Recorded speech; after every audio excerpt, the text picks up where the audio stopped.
Mr. Molobi, thank you for having us. Welcome to my biggest blunders.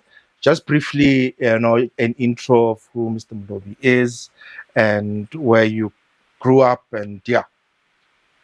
Okay, thank you for giving me this opportunity. The entrepreneurship back bit when I was at the primary school in 1976. I was only doing standard 3, which is grade 5 today.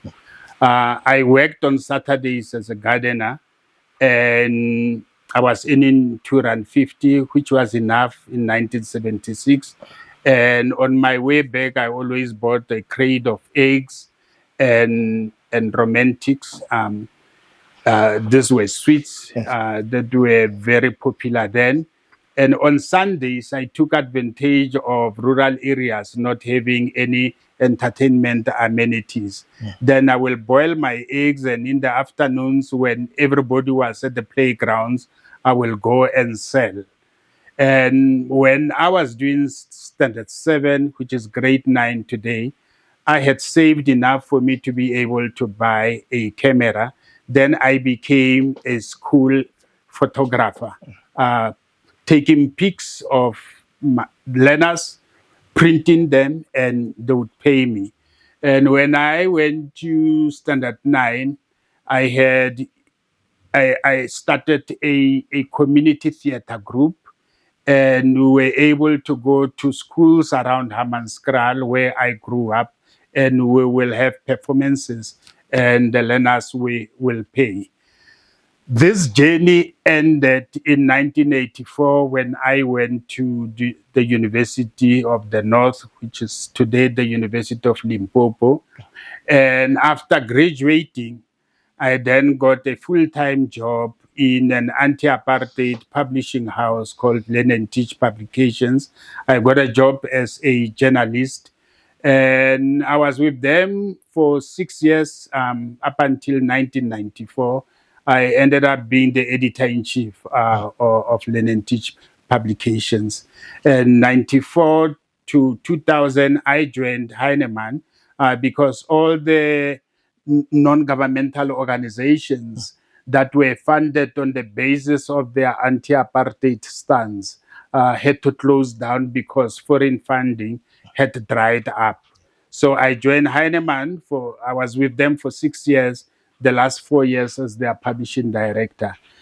Actually, I went into the public service through Telkom. Even though I was there for only 18 months, I was their senior manager for corporate communications, responsible for all their publications. It was interesting for me then because we were preparing Telkom for joint listing at the New York Security Exchange and also here at home. I then joined the Department of Trade and Industry as a chief director for marketing. We actually established the first fully fledged marketing branch in government. And our argument was that all communications have to be grounded on sound marketing principles. The norm then, and is still continuing even today within government, was that you have a marketing director reporting into a communications chief director. At DTI, we turned this around to say actually a communications director should report into a marketing chief director. And then we started talking about DTI as a brand. So we're the first ones to talk about branding government. And later on, the government communications and information system then followed suit, and they adopted our model. And this is the model that government is still following. Although I do believe, and my former colleagues know my views, that they actually did a bad job. Maybe I should explain to defend myself. For instance, your corporate logo will have your primary descriptor, secondary descriptor, and tertiary descriptor. What we did as DTI, our primary descriptor was the DTI, and the secondary descriptor was the name in full, the Department of Trade and Industry. The tertiary descriptor was Republic of South Africa. Now, when GCIS adopted this, then there are those departments, even my former departments, Department of International Relations and Cooperation, they are known as DERCO, but they chose to put their name in full. It's International Relations and Cooperation as a primary descriptor. Then the secondary descriptor is the Department of International Relations and Cooperation. Then the tertiary descriptor is Republic of South Africa. Now you sound like a retarded kid because you are repeating yourself instead of just saying the DERCO, Department of International Relations and Cooperation, and Republic of South Africa. And what we did, which is also very important, is that we said government should be humble. We wanted to move away from the arrogance or the pomposity of government. We are government. Then we said, no, first, we are a service delivery driven department. We are the DTI. Then we put the coat of arms at the end. So you see us as service delivery agents, as people, before you see us as government. But unfortunately, when the proposal by GCIS was taken to cabinet, then they said, no, we are government, then we are a department, which is very unfortunate. But basically, I was in the public service for 20 years.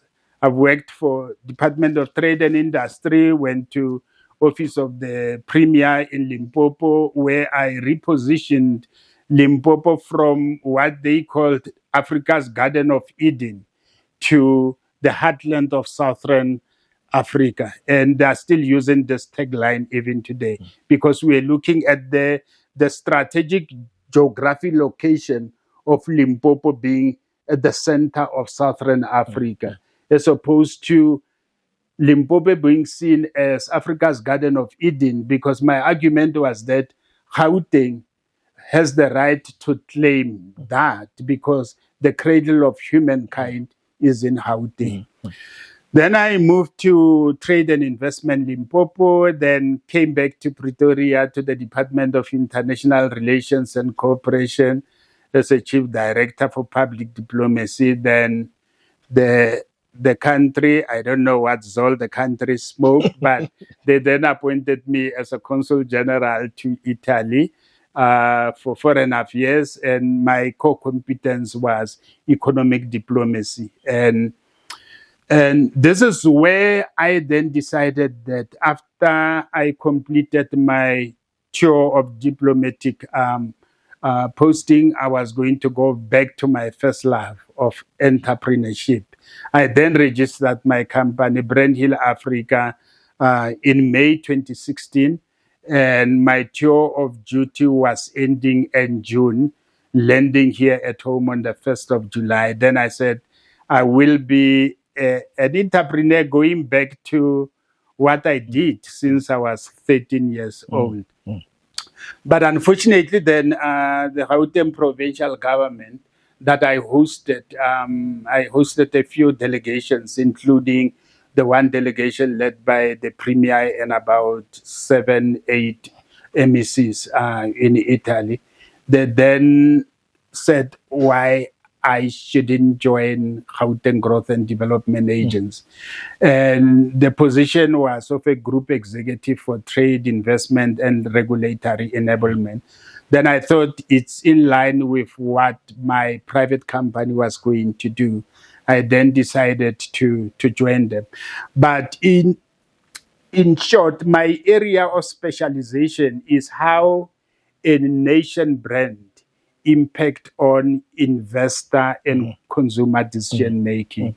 In fact, my dissertation for a Master of Science in global marketing did this study where I looked at the 40 variables that investors consider in deciding to go to a particular country. And I then said to Italian investors, please rank this in order of importance or relevance to you. They did exactly the same thing. Then I came to South Africa, then went to Kenya and Mozambique, to their economic development agencies. I said to them, tell me what you think is the most important to investors when they make decisions which locations to go to. The same variables, they rank them. And I then realized that there was a sharp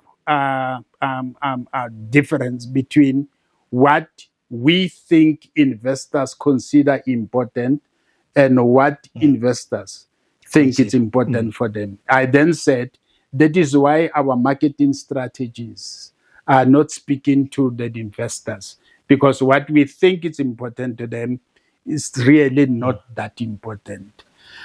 So I joined GGDA, and in June 2020, I was finishing 20 years in the public sector. Then I said, I have served my national service.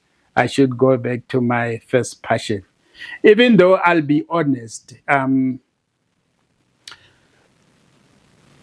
there was also financial motivations why I needed to be on my own. I was in the public sector for 20 years. The public sector doesn't make you rich.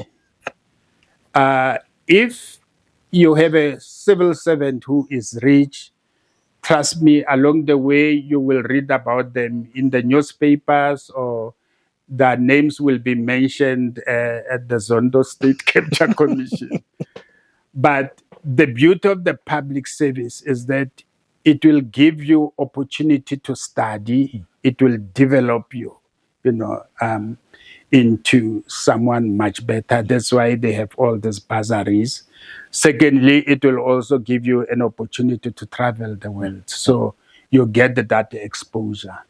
Then I said, I've achieved this too from 20 years of being in the public service. Now I need to think about my future post 60. And I wanted to avoid a situation where at 65, I will start hustling, because the public servants by then will be people who don't know you, and they will just see you as a frustrated old man who's always naggy. Then I said, whilst I still have friends and acquaintances and people I know in the public service, let me exit and see whether those networks will be able to benefit me. Okay. So you exit. Then I exited in June 2020. I joined Brill Africa on full-time basis from July 1. Okay. So how long has it been so far? It's over 3.5 years. 3.5 years. Yeah. And it has been a very interesting journey. Go deeper.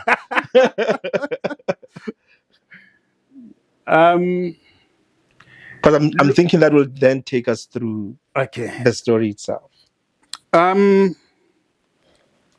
For 20 years, when I was in the public sector, entrepreneurs will come to me and they will share with me their challenges. And for me, it was all very theoretical. I don't know if you remember, in 2004, there was a multimedia advertising campaign launched by the DTI, saying uzoithola kanjani uhleli khoneni. That was my campaign at the DTI. So for me, entrepreneurship was to a large extent highly theoretical, based on the business textbooks that I read in my studies.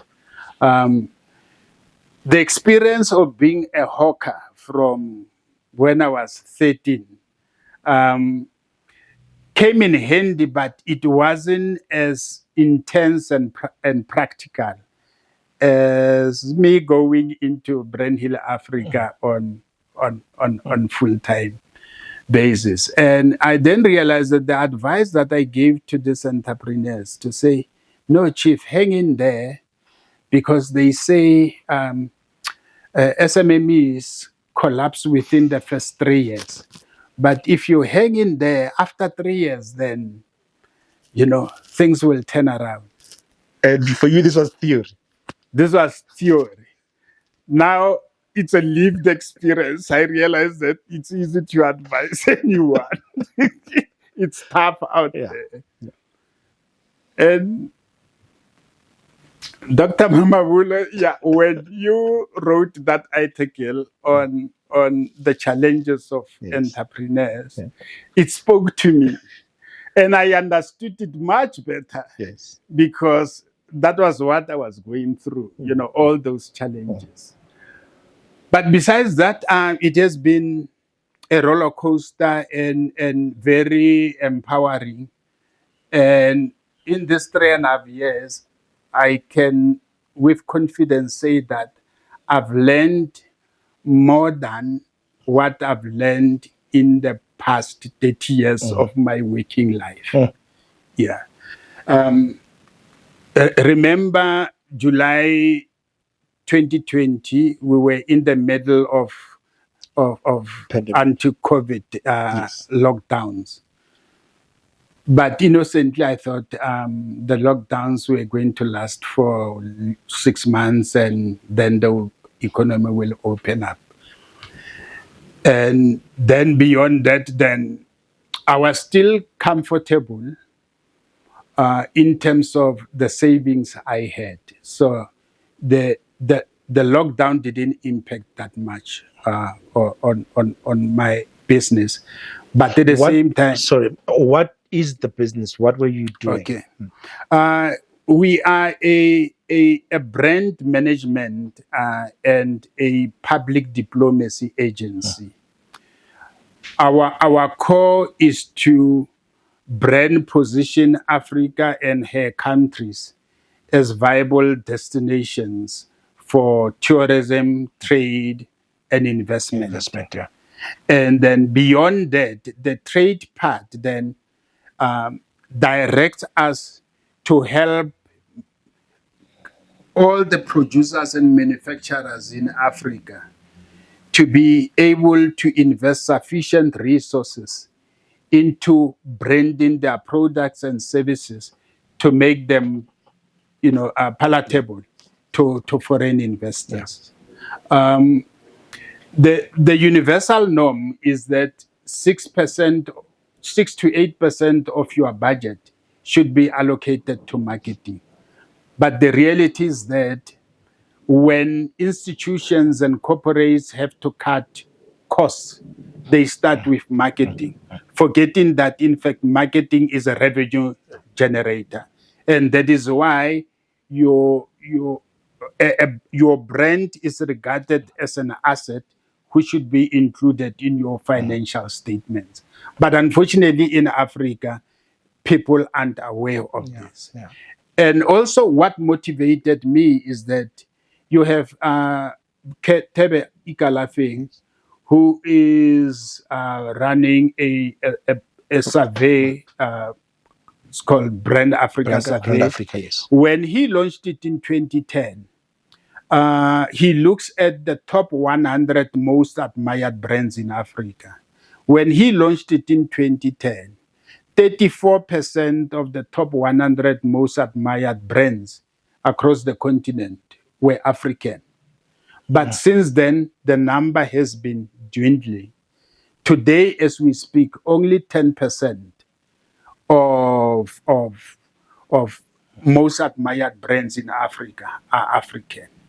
And for me, then I said, this is the intervention that I should be making.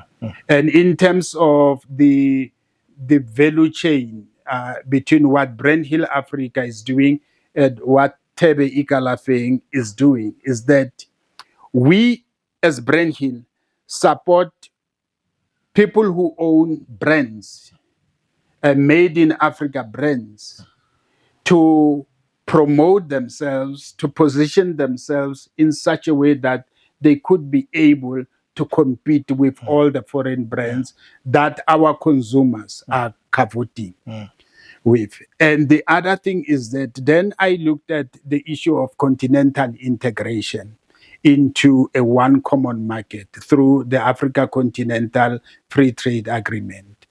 This is very critical in the sense that it is combining 55 African countries into one market. You are looking at a combined GDP of 3.4 trillion US dollars. You are looking at a market of 1.4 billion consumers.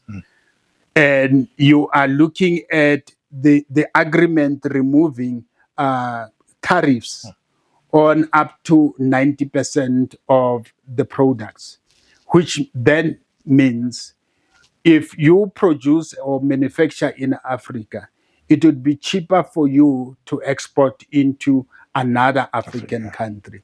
So this means you will be able to compete with all the cheap imports that are dumped in onto the continent, because then price for you will also be your competitive advantage. So this is what I'm looking at as Brand Hill Africa. And our delivery platforms are conferencing every quarter. We host a conference, and they say there's a silver lining in every dark cloud. I was saying that I launched the company during COVID.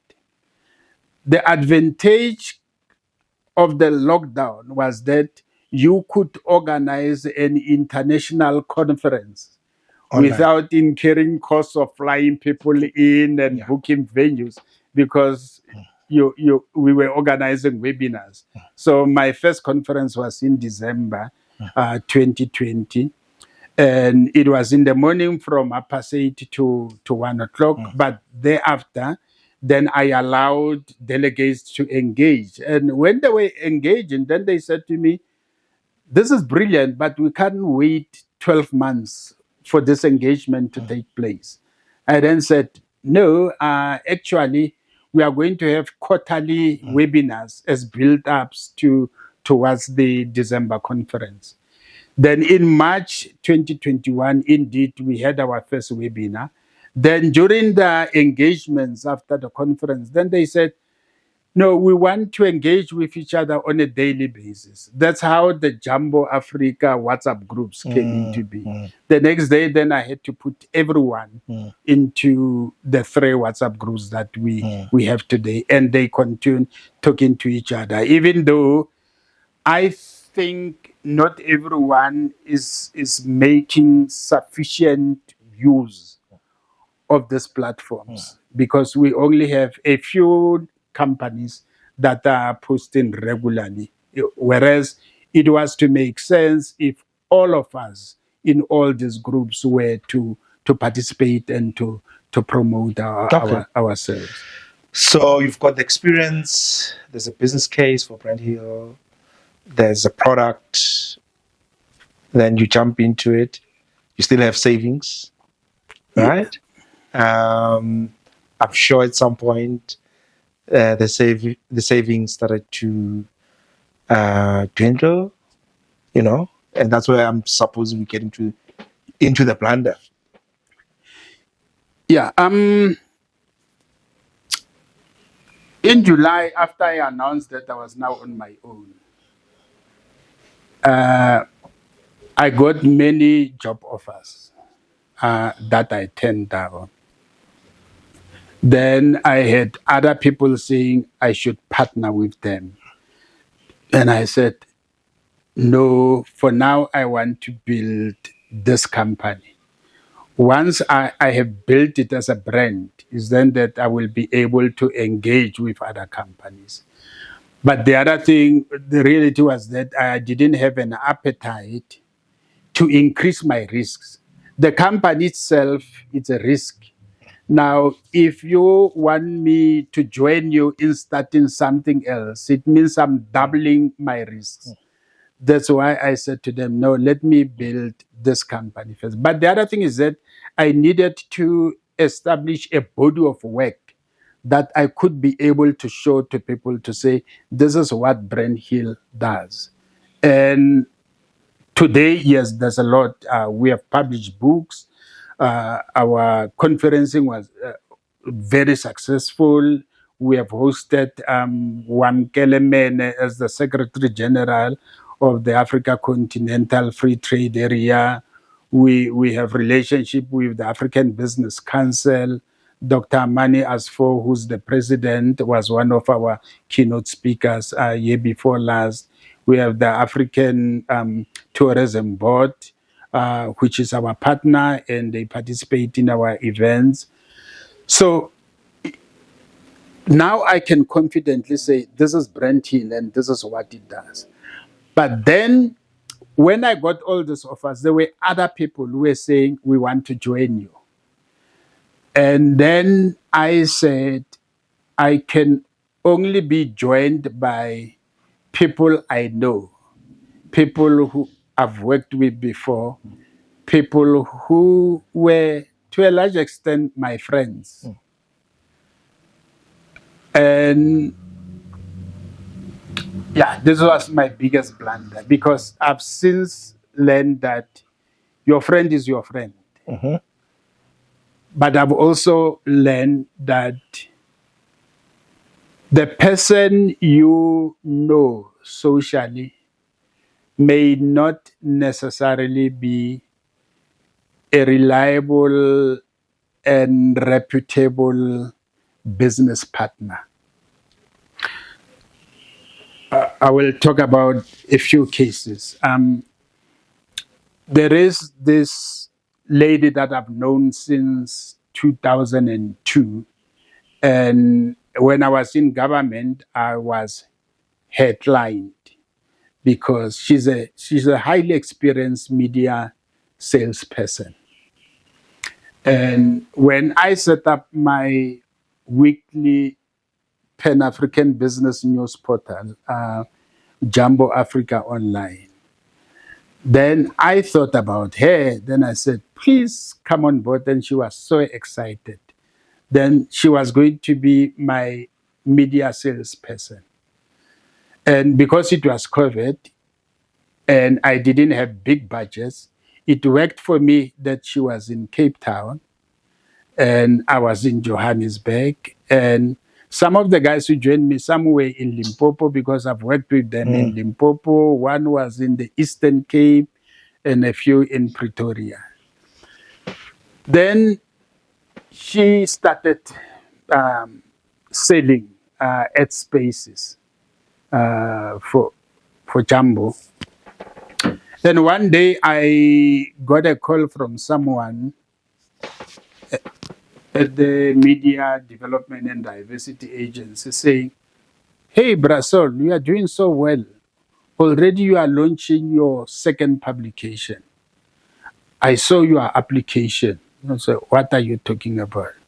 So no, your application came through for your second publication. You did mention that already. So you are expanding. And I said, okay, look who sent that application. Only to find that it was my partner in Cape Town. Basically, she said to them, we are now producing Jumbo Africa Online. We are ready to produce our second publication. And she was using Brand Hill Africa email address, its branding.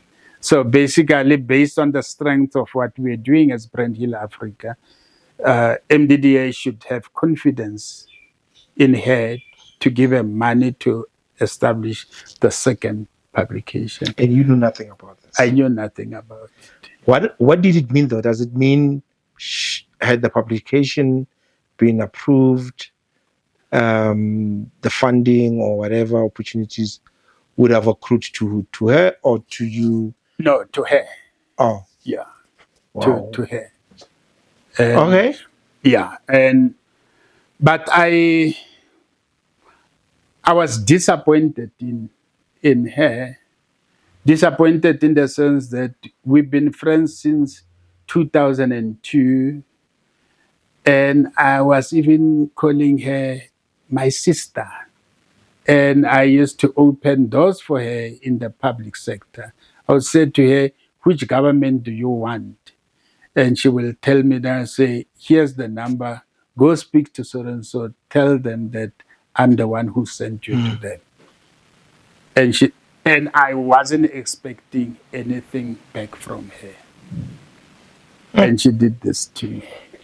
Did you have a conversation? I mean, what happened? Then I reached out to her. Then I said, "How dare you?"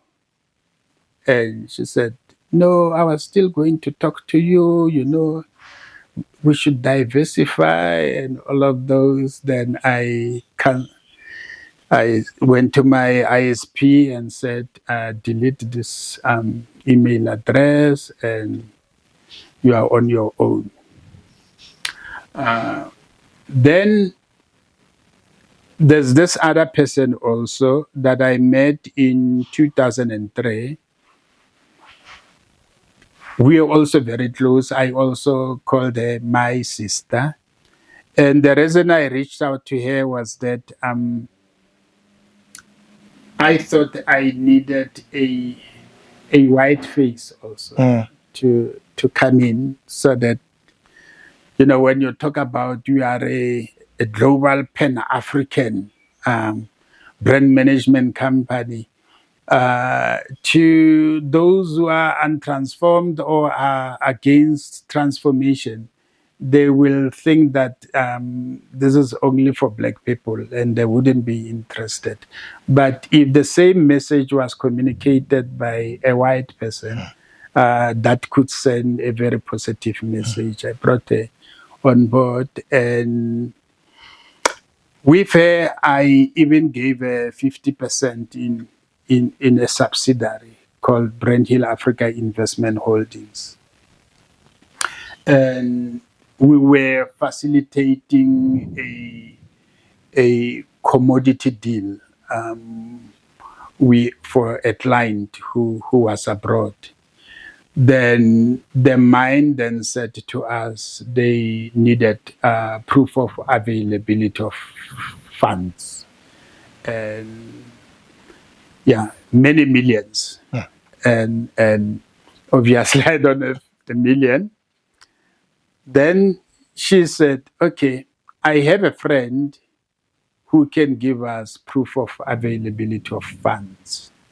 Then I said, "Do you trust him?" He said, "Yes." Then I said, "Okay, let's bring him on board." But then this meant that the deal will go through this guy's company, because proof of availability of funds comes from him. And then it was a 50-50 deal. Then he was going to give us about 50%, and the two of us were going to share the 50%. Basically, we were going to get 6.4 million and 3.2 million to each. And along the way, then she said, "You know, it's tedious for me to drive from Pretoria to Rosebank to our office, then from Rosebank to Sandton to this guy's office. So you won't mind if I just drive straight to him in Sandton instead of driving past his office to Rosebank just to say hello to you and go back?" I said, "No problem." That was the last I heard from her. And she was no longer taking my calls. She wasn't responding to the text messages. And then after 3 weeks, I decided to call the mine where we were buying these commodities from. And the guy said, "Hey, you know, I'm so sorry, I was supposed to call you to thank you for the business. You know, those guys did very well." Yeah, we when I'm in Joburg, we need to do catch-up coffee to explore more opportunities. So, okay, yeah, that would be wonderful. So the deal has gone through. Wow. Then my biggest blunder beyond just trusting people who were friends for many years was that we didn't prepare a contract with this person. Because, yeah, she knew the guy and we met the guy many times and we had drinks. And so we didn't do a contract specific to this transaction. So if I was to go to court, it was going to be me saying, no, these people, we agreed on this, but there wasn't anything. But the other thing is that I didn't have the budget to enlist the services of your top lawyers in South Africa. Then I said, anyway, this guy will never trust her. Along the way, this guy will do to her exactly what she did to me. But again, my principle also was that money gets finished, especially ghost money. That's how our relationship ended. Now, here's a crisis. She is a registered director in the company. Then the last resort for me was to say, please just write a letter of resignation from the company so that I can continue with my company. She ignored that. I tried calling her. She ignored that. So what I decided to do, I have this company which is dormant now. Because it's a subsidiary. If I trade under it, she has 50% shareholding in it. Yeah. It is only now that I've spoken to a friend who works at the CIPC who said, actually, I don't need a lawyer to remove her. They have a tribunal. I must write to that tribunal to say she's a delinquent director, she's absconding, and I'm applying that she be removed. Then they will reach out to her. And if she doesn't respond to them after a particular time, then they will remove her. Then I will have my company back. These were the two main blunders. Okay. Linked to this, another blunder was that not everyone, whether a friend or an acquaintance who joins you, are prepared to take the risks as shareholders. I have my best friend that I grew up with. We were friends from 1974. He's a graphic designer. He came on board and he was working as a creative director. And one day he came to me, he said, look here, this thing of chasing after business and me being a shareholder in the company doesn't work for me. I don't want any shareholding in the company.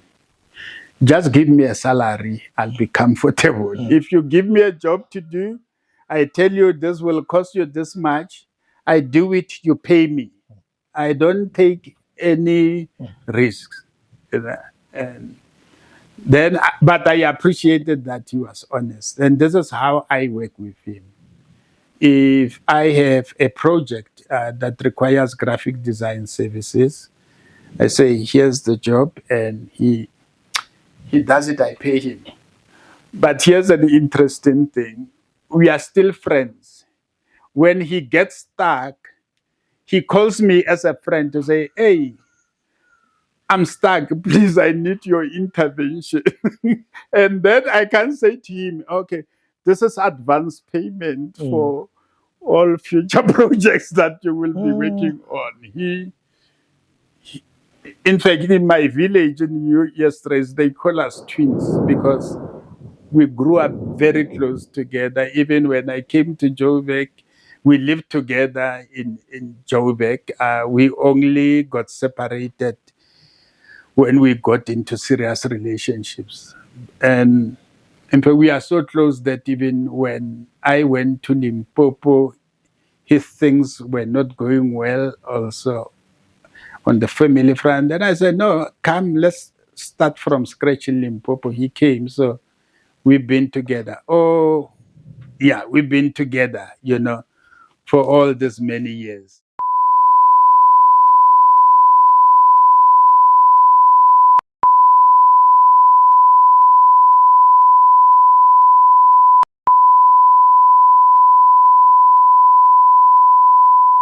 So in South Africa, we have this innovation called load shedding. So it just happened now, and we had to move things around. But we are back, and we are continuing. So you were still telling us about your friend, and he doesn't want to be a partner, but also he's got personal favors that includes financial requirements. Yes, that's how he is. If I ask him to do any job, he says, this is how much it will cost you, then I will pay. But 2 weeks later, he'll say, Ish, things are not going well. Please help out. Now, in that instance, he'll be talking to me as a friend, as a brother. So I help out. Yeah. So basically, the big blunder for me is thinking that friends could be business partners. And another blunder linked to this is that I have many friends who are chief directors of communications in government. And some of them, in fact, are my proteges. But they remain my friends. So I read somewhere where someone was saying it's easier to turn a client into a friend than to turn a friend into a client. So this is a reality for me because I have all these friends who occupy strategic positions in government. I've worked with them for 20 years. I was in the public sector, but it's still a challenge or an impossibility to transform them from being friends into clients. Yeah. In fact, one of them, I was teasing him. I said, Chief, are you saying I'm so bad that I can't even do an annual report because, I'm a publisher, I've published books. But even with that, you can't just throw it my way. Yeah, that's how it is. So how do you bounce back emotionally from such situations? I mean, betrayal, there's lots of finances involved. How, when someone watches and listens to this, or they've been, they're just going through this, what would you advise them? I mean, emotionally, how do you come out of this?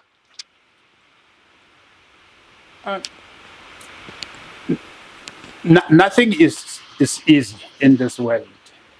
So every morning you have to tell yourself that I'm embarking on the struggle and I'm going to do my level best to make sure that I stay afloat. And the other advantage for me is that when I embarked on this journey, I had given myself 3 years that I used to give to people to say, hang in there for 3 years. Yeah. And then my priority was that let me develop enough body of work so that it could make it easier for people to give me business. It's as opposed to Saul saying, you know me, I can do this, and there is no point of reference. And you expect them to give you business. So with me right now, I say to everyone that I know, go into my websites. You have no excuse not to do business with me. And the reality is that, yeah, it has been a struggle. Yeah. But every day I work as if by 4:30 I'll be adding 100,000 rands. Yeah. But I work as if, I'm going to earn that 100,000 because my priority is to put together a convincing body of work that I can show to people. So, what would you say are maybe 2 or 3 lessons that entrepreneurs should learn from hearing from the blunders that you just mentioned? Or, sometimes even those lessons for yourself, or what lessons have you learned personally from those experiences? The main lesson I learned from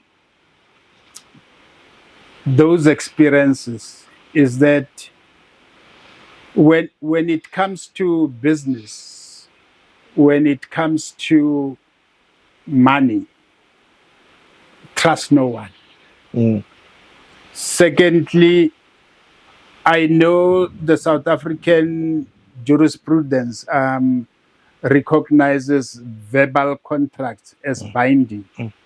My advice is that even if you have been friends with this guy for over 30 years, if you enter with them into any business transaction, put it in writing. Even if you don't put a detailed contract together, but make sure that after meeting with them and agreeing that you are going to embark on this project together, send an email to that person. Say, this confirms our conversations today. We have agreed on 1, 2, 3, and this is how we are going to split the revenue. So always have a written form of evidence that you can use in future if there are legal problems coming out of your relationship. WhatsApp is also very important. Make sure that you back up your WhatsApps. And once you have reached an agreement, email those WhatsApp conversations to yourself and you put them as record. Because you never know what may happen to your WhatsApp. It may crash. So each time you've spoken to someone through WhatsApp, immediately email that WhatsApp conversation to yourself as record. But someone said, you don't know anyone until you have given them money. That's how it is. Yeah. Wow. So don't trust anyone until there's money in front of you between that person. That's when a person's true character, true behavior will show up. Wow. On that less trusting note, thank you so much, Mr. Molobi, for having us. And we obviously have to, search through the load shedding, but we can't even trust the authorities to keep the lights on. But thank you so much, and such an insightful, painful story. But thank you so much. Last word to entrepreneurs out there? Be resilient, be tenacious, amass all the necessary energies you could to pursue your vision. Always have a vision, and do know that it isn't going to be easy for you to achieve that vision. But as long as you have it, So this is not just theory, this is also practical now. This is practical. It's a lived experience. It's a lived experience. Yes. Thank you so much. Thank you. And also to say, it's a lived experience because already my company has received recognition. In 2020, the World Brand Congress voted as the best brand leadership agency, and in 2022, the World Confederation of Businesses gave us a Business Excellence Award. Wow. Yes, and they didn't come with money, but they built into the company's reputation, which ultimately will translate into revenue. And you'll recoup all the money that those buggers stole. It's true. But also remember, Shakespeare says, reputation is the immortal part of your existence. And he also says the evil that men do lives after them. After them, Caesar. So always value your reputation. Know that it's priceless. Money can buy it. Awesome. And this is how you will always conduct your business within its ethical frameworks. Thank you so much, and wish you all the best. And thanks for having us. Thank you so much. Awesome.